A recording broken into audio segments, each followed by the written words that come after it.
Israel ముందే చెప్పింది, Hezbollah అంతం మా పంతం, ఇరాన్ సృష్టించినటువంటి తీవ్రవాద ముఠాల్ని వదిలిపెట్టం, అమెరికాను ఇరాను మధ్యన శాంతి ఒప్పందాన్ని అంగీకరిస్తాం, అట్ ద సేమ్ టైం మా శత్రువులైనటువంటి లెబనాన్ వాళ్ళ వ్యవహారం దీంతో సంబంధం లేదు, లెబనాన్లో ఉన్నటువంటి హెజ్బుల్లా వాళ్ళ అంతం చూడకుండా వదిలిపెట్టం, వాళ్ళ వ్యవహారం చూస్తామండి.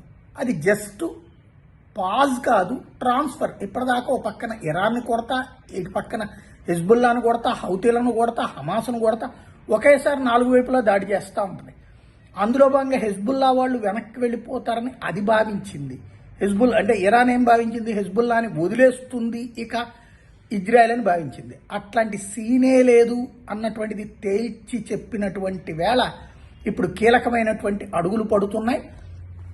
తాజాగా 10 డిపోలు హెజ్బుల్లాకి సంబంధించినటువంటి ఆయుధ డిపోల మీద భారీ దాడులతో విరుచుకుపడింది ఇజ్రాయెల్. అలాగే పలు ప్రదేశాల మీద దాడులు చేసింది, కీలకమైనటువంటి నాయకుల అంతం చూసింది, వెంటాడి వేటాడి వదిలిపెట్టకుండా ప్రాణాలు తీస్తోంది, భవిష్యత్తులో కూడా వదిలిపెట్టే ప్రసక్తి లేదని తేల్చి చెప్తోంది. చర్చల్లో దీనివల్లనే ఆగిపోతాయి అని ఇరాన్ చెప్పినా సరే వదిలిపెట్టట్లేదు. పైగా అమెరికా కూడా హెజ్బుల్లా విషయం ఇందులో చర్చల్లోనే లేదని తేల్చి చెప్పింది. బట్ పాకిస్తాన్ లేదు ఇజ్రాయెల్ హెజ్బుల్లా మీద కూడా దాడులు ఆపాలి అని చెప్పింది, అట్లాంటిది ఆపే ప్రసక్తి లేదు అని చెప్పింది.